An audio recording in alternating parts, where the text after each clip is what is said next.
ما تعبدون من بعدي قالوا نعبد إلهك وإله آبائك إبراهيم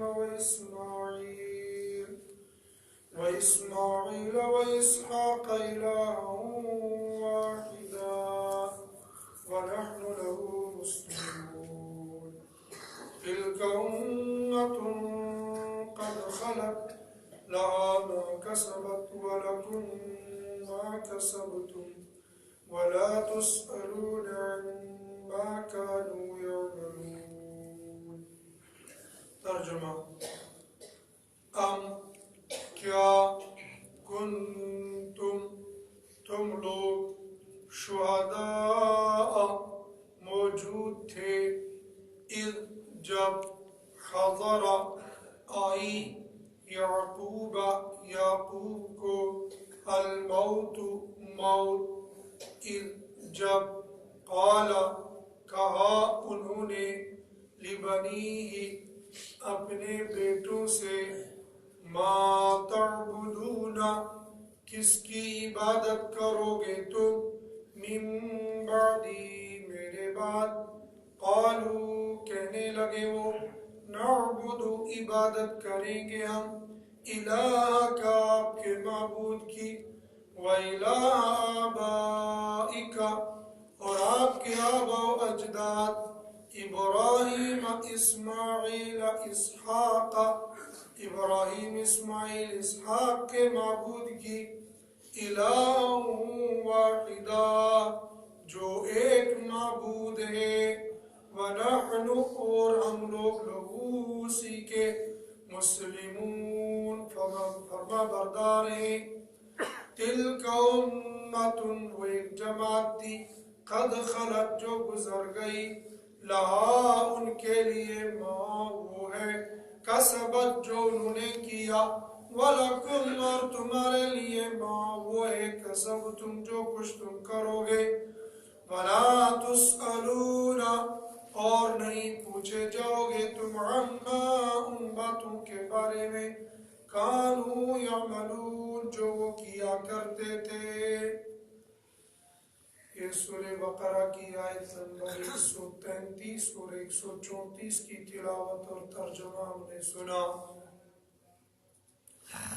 یہ گزشتہ تقریباً آیت نمبر 124 سے لے کر حضرت ابراہیم علیہ السلام کا تذکرہ چلا ہوا آ رہا ہے اور حقیقت میں یہ تذکرہ یہود اور بنی اسرائیل کا ہے چونکہ بنی اسرائیل کے آبا و اجداد میں سے ہی حضرت ابراہیم علیہ السلام حضرت یعقوب علیہ السلام حضرت اسماعیل علیہ السلام ہیں.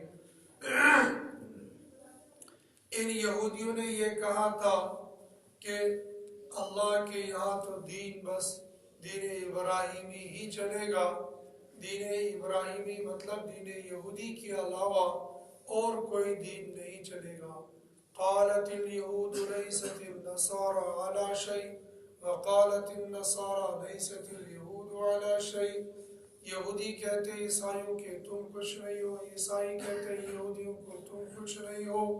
وقال الذين لا يعلمون مثل قولهم اور جو جاہل تھے مشرکین مکہ وہ کہنے لگے انہی جیسی بات کہ تمہارا دین کچھ نہیں دین ہمارا ہی ہے لیکن اصل دین تو دین اسلام تھا اور ان لوگوں کو دھوکا تھا. کامیابی دین موسوی میں دین عیسوی میں یا شرک اور کفر میں ہوگی. ان لوگوں کا جو یہ خیال تھا کہ بس دین یہودی ہے دین عیسائی ہے. اللہ رب العزت نے ان سے تنزیہ طور پر ایک سوال کیا کہ تم جو یہ کہتے ہو کہ ہمارے آبا و اجداد کے دین پر چلنے میں ہی کامیابی ہے اور وہی دین ہے. نعوذ باللہ حضرت نبی کریم صلی اللہ علیہ وسلم اس دین کی تبلیغ کر رہے ہیں اور اس دین کی تعلیم دے رہے ہیں. وہ دین اللہ کے یہاں مقبول نہیں ہوگا وہ دین اللہ کے یہاں قبول نہیں ہوگا.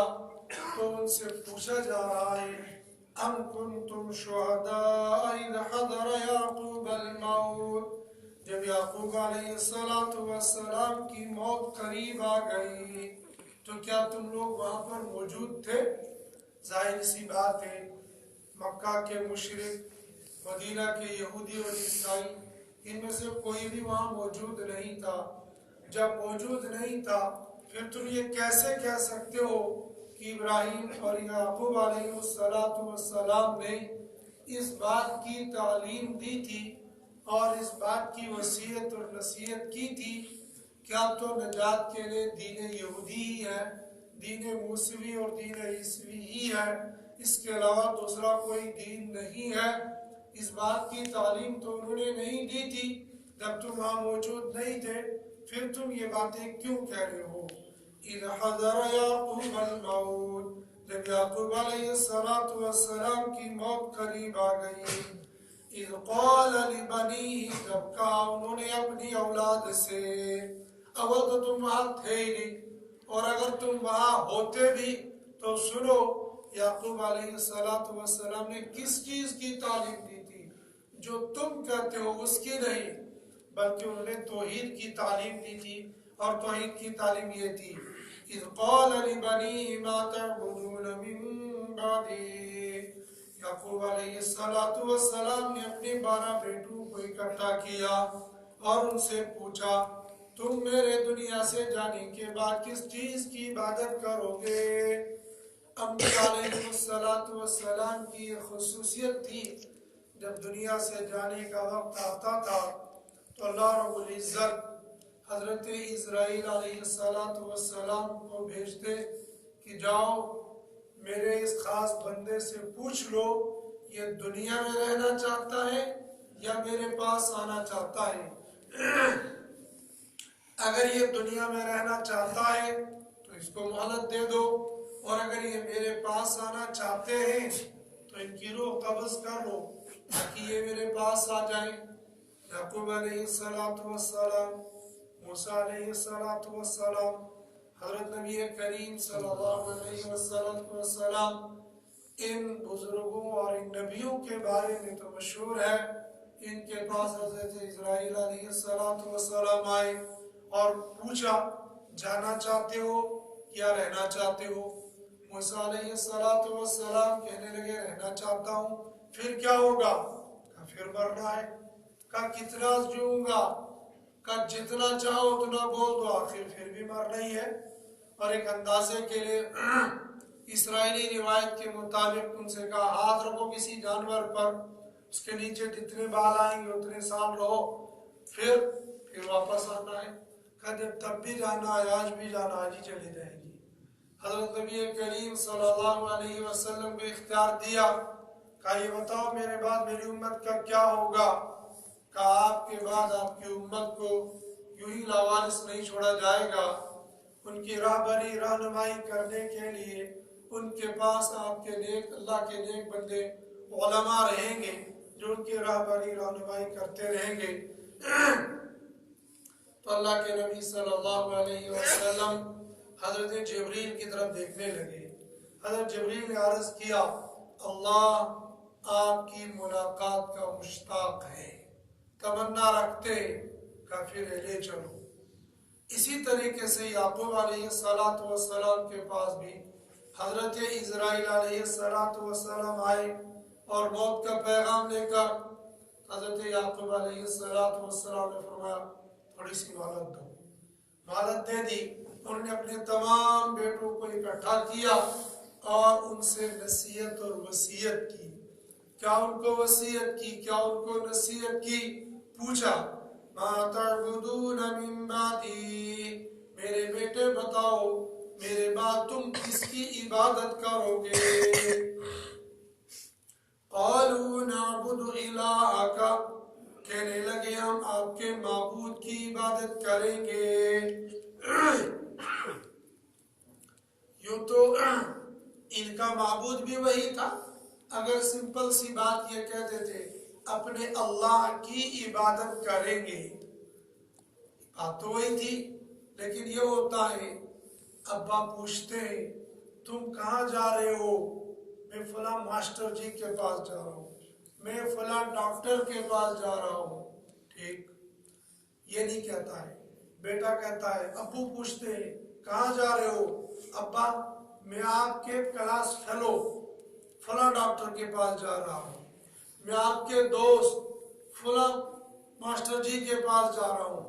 دونوں باتوں میں فرق ہے، اور دونوں باتوں سے باپ کے دل پر ایک اثر پڑے گا۔ ایک تو یہ کہے گا میں فلاں ڈاکٹر کے پاس جا رہا ہوں، اس سے اتنا اثر نہیں پڑے گا۔ ایک میں آپ کے دوست فلاں ڈاکٹر کے پاس جا رہا ہوں، یہ جو ایک دوست کی ایک بات ان کو کہی کہ آپ کا کلاس فیلو یا آپ کا پرانا ساتھی، اس بات سے اثر پڑتا ہے، دل کے اندر ایک ہلچل سی مچ جاتی ہے، دل کے اندر ایک نیا رجحان پیدا ہو جاتا ہے۔ شاید ان بیٹوں نے بھی اسی لیے کہا آپ کے معبود، کہتے ہیں اپنے معبود، بات تو وہی تھی، لیکن آپ کے معبود نبی بھی ہیں، باپ بھی ہیں، پدری محبت بھی ہے اور نبوی محبت بھی ہے، لہذا جوڑ دیا الہ کا، آپ کے معبود۔ اور پھر اتنا ہی نہیں، آگے اور کہا وَإِلَىٰ آبَائِكَ، اپنے بھی یہ آب و اجداد بھی یہی تھے، لیکن اپنی طرف نسبت نہیں کی، چونکہ ابا ہیں اور ابا کے ابا نبی ہیں، کہا وَإِلَىٰ آبَائِكَ إِبْرَاهِيمَ إِسْمَاعِيلَ اسحاق، ابراہیم، اسماعیل، اسحاق، اور ان تمام کا کام تھا توحید کا، الہ واحدہ، ان تمام کا معبود ایک تھا، آپ کا معبود بھی ایک ہے، لہذا ہم بھی ایک ہی معبود کی عبادت کریں گے۔ یہاں سے مفسرین نے لکھا ہے کہ دنیا کا ہر انسان اپنی اولاد سے محبت کرتا ہے، لیکن دنیا سے جانے کے قریب جب بوڑھا ہو جاتا ہے تو باپ کو ٹینشن ہو جاتی ہے، میرے بچوں کے پاس مکان ہونا چاہیے، میرے بچوں کے پاس زمین ہونی چاہیے، اور اگر یہ خود افسر رہا ہے تو میرے بچے پڑھے لکھ کر کوئی افسر بننے چاہیے، اگر یہ تاجر رہا ہے تو یہ چاہتا ہے میرے بچے اچھے تاجر بن جائیں، اگر یہ اچھا ٹھیکیدار رہا ہے تو میرے بچے اچھی سی انڈسٹری کے مالک بن جائیں۔ یہ جو ہوتا ہے اپنی اولاد کے بارے میں یہی سوچتا ہے، الا ماشاء اللہ، بہت کم ایسے لوگ ہیں جو اپنی اولاد کے بارے میں اپوزٹ سوچتے ہیں، الٹا سوچتے ہیں۔ الٹا سوچنے کا مطلب باپ دیندار ہے، باپ عالم ربانی ہے، باپ اچھا اللہ والا ہے، اور سوچتا ہے میری اولاد یہ دنیا میں پھنس جائے، یہ دنیا میں لگ جائے، یہ دنیا کو سمیٹنے میں آ جائے، اس کے پاس پیسہ ہو، اس کے پاس مال ہو، اس کے پاس زر ہو، اس کے پاس ڈگریاں اور عہدے ہو، یا بہت کم ایسا ہوتا ہے باپ تو آفیسر ہے، باپ تو مالدار ہے، باپ تو کئی انڈسٹریوں کا مالک ہے، باپ تو کئی دکانوں کا مالک ہے، لیکن یہ کہتا ہے میری اولاد دیندار بن جائے، میری اولاد حافظ قرآن بن جائے، میری اولاد عالم دین بن جائے، میری اولاد مفسر قرآن بن جائے۔ ایسا بہت کم ہوتا ہے کہ دیندار باپ اپنی اولاد کے لیے دنیا تلاش کرے اور دنیا دار باپ اپنی اولاد کے لیے دین تلاش کرے، ہوتا ہے لیکن کم ہوتا ہے۔ اکثر یہی ہوتا ہے، جو باپ ہوتا ہے اپنی اولاد کے لیے بھی وہی تلاش کرتا ہے، اور ایسا تلاش کر لینا یہ فطری بات ہے، اور اپنی اولاد سے محبت کرنا یہ انبیاء کی سنت ہے۔ بعض ایسے لوگ ہیں جو اپنی اولادوں کو کھڈے لائن لگا دیتے ہیں، اپنی اولاد کے ساتھ خیر خواہی کا معاملہ نہیں کرتے، بہت زیادہ کریں گے ان کے پڑھائی لکھانے تک، اس سے آگے بہت زیادہ کریں گے شادی بیاہ تک، اس کے بعد اولاد سے ناتا توڑ دیں گے، اولاد سے رشتہ توڑ دیں گے، اولاد سے لڑنے پر آ جائیں گے، اولاد سے علیحدگی پر آ جائیں گے۔ ہاں یہ دنیا کا دستور ہے، اولاد الگ ہوتی ہے، اولاد الگ بیٹھتی ہے، لیکن اولاد کے ساتھ نفرت کر لینا، اولاد کو اپنی محبت نہ دینا، اولاد کو اپنے سے دور رکھ لینا، یہ انبیاء کا طریقہ نہیں ہے، یہ فرعون اور یہود کا طریقہ ہے۔ انبیاء کا طریقہ یہ ہے اپنی اولاد کے ساتھ محبت کرتے ہوئے، محبت رکھتے ہوئے ان کی تعلیم اور تربیت کا خیال رکھ لینا۔ صحابی رسول آئے، حضرت نبی کریم صلی اللہ علیہ وسلم کو دیکھا اپنے نواسے حسن حسین کو چوم رہے ہیں تو تعجب میں پڑ گئی، کہنے لگے میرے 7-8 بچے، میں نے آج تک کسی کو بوسہ نہیں لیا، میں نے آج تک کسی کا ماتھا نہیں چوما، آپ یہ کیا کر رہے ہو؟ حضرت نبی کریم صلی اللہ علیہ وسلم نے اپنی اولاد کے ساتھ پیار، محبت اور شفقت والا معاملہ کرنے کی ترغیب اور تعلیم دی۔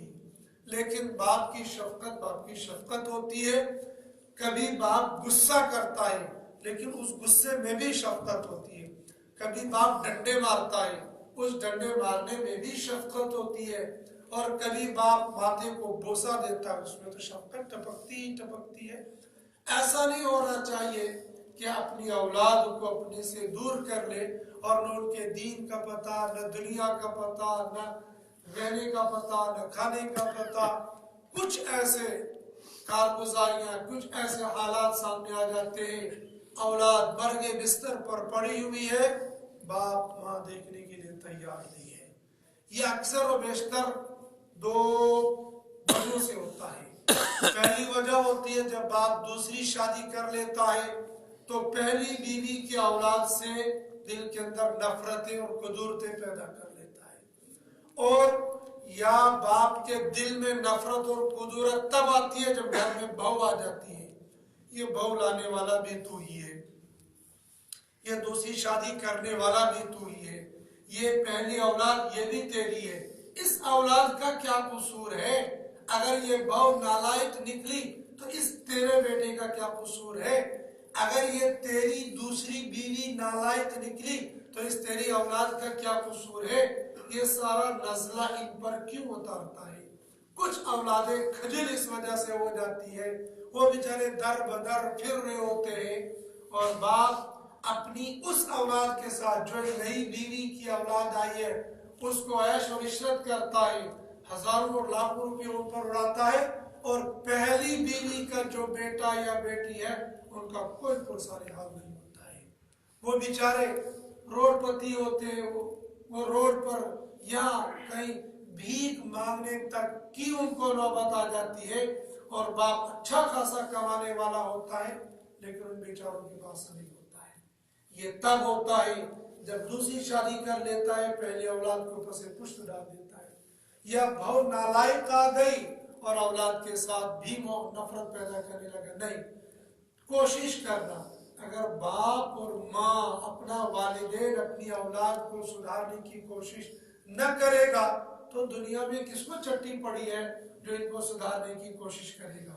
اپنی اولاد کو کبھی نرمی سے کبھی گرمی سے سدھارنے کی کوشش کرنی چاہیے، اور خاص طور پر اپنی اولاد کے لیے انبیاء اور قرآن کی تعلیم یہ ہے کہ اپنی اولاد کو دین سے ہٹنے نہیں دینا، چاہے دنیا ان کے پاس رہے یا نہ رہے۔ ہاں دنیا بھی رہے تو اچھی بات ہے، لیکن دنیا میں اتنے غلط نہ ہو جائیں کہ وہ دین سے الگ ہو جائیں، اور اگر خدا نخواستہ دنیا بالکل نہیں مل رہی ہے لیکن دین 100% پھر بھی ملنا چاہیے۔ دنیا سے جانے کے وقت حضرت یعقوب علیہ السلام نے اپنی اولاد سے یہ پوچھا، توحید پر قائم اور دائم رہو گے یا ڈگمگاؤ گے؟ کہا نہیں، قالوا نعبد الہک و الہ آبائک ابراہیم و اسماعیل و اسحاق الہا واحدا ونحن له مسلمون۔ پہلے تو اجمالی کہا عبادت کس کی کرو گے؟ کہا الہ واحدہ کی عبادت کریں گے، پھر کہا کہ عبادت میں کتنے ہم ڈوب جائیں گے، کتنی عبادت کریں گے، وَنَحْنُ لَهُ مُسْلِمُونَ، ہم اسی کی فرما برداری کریں گے، اور جب اللہ کی فرما برداری کریں گے تو پورے دین پر قائم اور دائم رہیں گے۔ انسانوں کو یہ تعلیم دی اپنی اولاد کی آخرت کی بہت زیادہ فکر کرنی چاہیے۔ اچھا، بہت ساری اولاد ایسی ہوتی ہے، باپ مثال کے طور پر عالم ہے، اولاد ضد پر آئی ہوئی ہے، مجھے اسکول پڑھنا ہے، کالج جانا ہے، یونیورسٹی جانا ہے۔ ایسے ہی باپ تبلیغ کے ساتھ جڑ گیا، دینی رجحان بن گیا، دیندار بن گیا، اولاد ضد پر ہے، مجھے یہی کرنا ہے، یہی کرنا ہے، یہی کرنا ہے۔ اگر کبھی اولاد اس ضد پر آ جائے تو چونکہ بچپن ہوتا ہے، جس ڈگر بندہ ماں باپ ڈالنا چاہیں گے وہ ڈھل سکتا ہے۔ روب سے، ترغیب سے، ترہیب سے، دونوں طریقوں سے شریعت نے ترغیب بھی بتائی ہے، شریعت نے ترہیب بھی بتائی ہے۔ ترغیب اس کو آخرت کے فضائل بتانا ہے اور دنیا کے نقصانات بتانے ہیں۔ ترہیب مانو گے تو ٹھیک، نہیں مانو گے ناشتہ نہیں ملے گا، کپڑے نہیں ملیں گے۔ مانو گے، مکتب میں جاؤ گے، آپ کے لیے وہ سوٹ لاؤں گا، اتنا زبردست سفید شلوار قمیض عید کے لیے سلواؤں گا۔ اور اچھا، عید آنے والی ہے، اگر آپ نے رمضان المبارک میں اپنا پورا قرآن کریم پڑھ لیا تو آپ کو عید کے دن سوٹ تو دوں گا ہی دوں گا، 500 روپے عیدی بھی دوں گا، اور آپ کے لیے وہ موٹر کار بھی لاؤں گا۔ جو بھی بچے کی تمنا ہوگی وہ ہوتی ہے ترغیب دے دینا، اور ترغیب یہ ہے اگر آپ نے رمضان المبارک نے قرآن کریم پورا نہیں کیا تو کھلونا آپ کے عید کے لیے کپڑے بھی نہیں سلاؤں گا، اور آپ کی عیدی جو آپ کا ماموں آپ کو دیتا ہے وہ بھی نہیں دینے دوں گا، آپ کا نانو دیتا ہے وہ بھی نہیں دینے دوں گا۔ بچہ تو بچہ ہوتا ہے، بچہ کھلونے کا شوقین، عیدی کا شوقین، کپڑے کا شوقین، لیکن جب یہ داڑا دے دیا تو بس ختم۔ ترہیب سے ہم لوگ سمجھتے ہیں ڈنڈا پکڑنا، تھپڑ مارنا، یہ مکوں سے مارنا۔ ترہیب کا صرف یہ معنی نہیں ہے، ترہیب یہ اس طریقے سے جو بچے کی خواہش ہے اس کو روک دیا، یہی اس کے لیے ترہیب۔ ہاں، یہ ڈنڈا، یہ تھپڑ، یہ مکہ، یہ بھوسا، یہ کبھی کبھار ہو جاتا، تھوڑا سا روبا داوا جس کو کہتے ہیں، وہ روبا داوا کرنے کے لیے، ورنہ تعلیم، ترغیب اور ترہیب کے ذریعے سے اپنی اولاد کو راہ راست پر لانے کی حتی الامکان کوشش کرنی چاہیے۔ ایسا نہیں ہے کہ میں دیندار ہوں تو میری دینداری کی وجہ سے میری اولاد بھی دیندار بن جائے گی، اور خدا نخواستہ میں دین سے دور ہو گیا اور میری اولاد دیندار بن گئی اور ان کے دینداری کی وجہ سے مجھے فائدہ مل جائے گا، ایسا کچھ نہیں ہے۔ قرآن نے کیا، تلک امۃ قد خلت، وہ نبیوں کی جماعت جو گزر گئی، لہا ما کسبت، ان کے لیے وہ ہے جو انہوں نے کمایا، وَلَكُمْ مَا كَسَبْتُمْ، اور تمہارے لیے وہ ہے جو تم نے کمایا۔ جب نبی کی اولاد کو یہ کہا جا رہا ہے لہا ما کسبت وَلَكُمْ مَا كَسَبْتُمْ، ان کے لیے وہ ہے جو انہوں نے کیا، تمہارے لیے وہ ہے جو انہوں نے کیا، پھر میرے لیے یہ کہاں سے آ گیا میں پیر صاحب کو ہدیہ دیتا رہوں اور نہ مجھے نماز کی ضرورت، نہ مجھے روزے کی ضرورت اور نہ مجھے زکوٰۃ کی ضرورت، بس تھوڑا بہت پیسہ ہدیہ پیر صاحب کی جھولی میں ماہانہ ڈال دیا کروں گا، یہی سے کام ہو جائے گا؟ نہ نہ نہ، قرآن نے اس کی نفی کی ہے، وَلَا تَزِرُ وَازِرَةٌ وِزْرَ أُخْرَىٰ، کوئی کسی کا بوجھ نہیں اٹھائے گا۔ جب نبی کی اولاد کے لیے کہا لَهَا مَا كَسَبَتْ وَلَكُمْ مَا كَسَبْتُمْ وَلَا تُسْأَلُونَ عَمَّا كَانُوا يَعْمَلُونَ، اور جو کچھ تم کرو گے یا جو کچھ انہوں نے کیا اس کے بارے میں تجھ سے پوچھ تاچھ نہیں ہوگی۔ موجودہ لوگوں، تم سے گزرنے والوں کی پوچھ تاچھ نہیں ہوگی، اور جب ہم گزر جائیں گے ہمارے بعد جو آئیں گے ان کے سامنے خطاب ہوگا وَلَا تُسْأَلُونَ عَمَّا كَانُوا يَعْمَلُونَ، جو پہلے لوگ کر کے چلے گئے تم سے ان کے بارے میں پوچھ تاچھ نہیں ہوگی، مجھ سے آپ کے بارے میں نہیں، آپ کی مجھ سے نہیں پوچھ تاچھ نہیں ہوگی۔ ہر بندے کو اپنے کیے کا حساب دینا ہوگا۔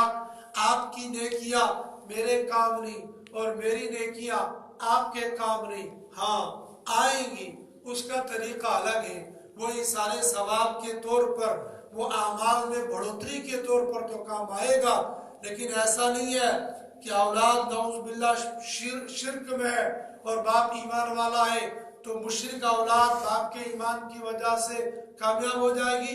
نہیں نہیں، نعوذ باللہ والدین مشرک ہیں، اولاد نے ایمان لایا تو ماں باپ کو اس اولاد کے ایمان لانے کی وجہ سے کوئی فائدہ ملے گا؟ نہیں، یہ کوئی فائدہ نہیں ملے گا۔ البتہ کہ دونوں ایمان والے ہیں، ماں بھی اور اولاد بھی، ماں باپ بھی اولاد بھی ایمان والے ہیں۔ اب جب اگر ماں باپ چلے گئے دنیا سے، اولاد سبحان اللہ پڑھے گی، اس کی وجہ سے درجات میں بلندی ہو جائے گی، لیکن یہ کہ اس کے گناہ اس کے عمل کی وجہ سے معاف ہو جائیں گے، یہ نہیں ہوگا۔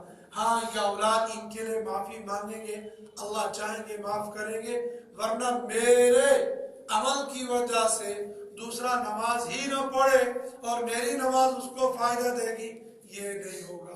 میرا ایمان دنیا کے کافر کو فائدہ دے گا، ایسا نہیں ہوگا۔ اس کے اعمال اس کے ہوں گے، میرے اعمال میرے ہوں گے۔ وَلَا تُسْأَلُونَ عَمَّا كَانُوا يَعْمَلُونَ، اور تم سے ان کے کیے ہوئے عملوں کے بارے میں پوچھ تاچھ نہیں ہوگی۔ اللہ پاک مجھے آپ کو قرآن پاک کو پڑھنے کی، سمجھنے کی اور اس کے مطابق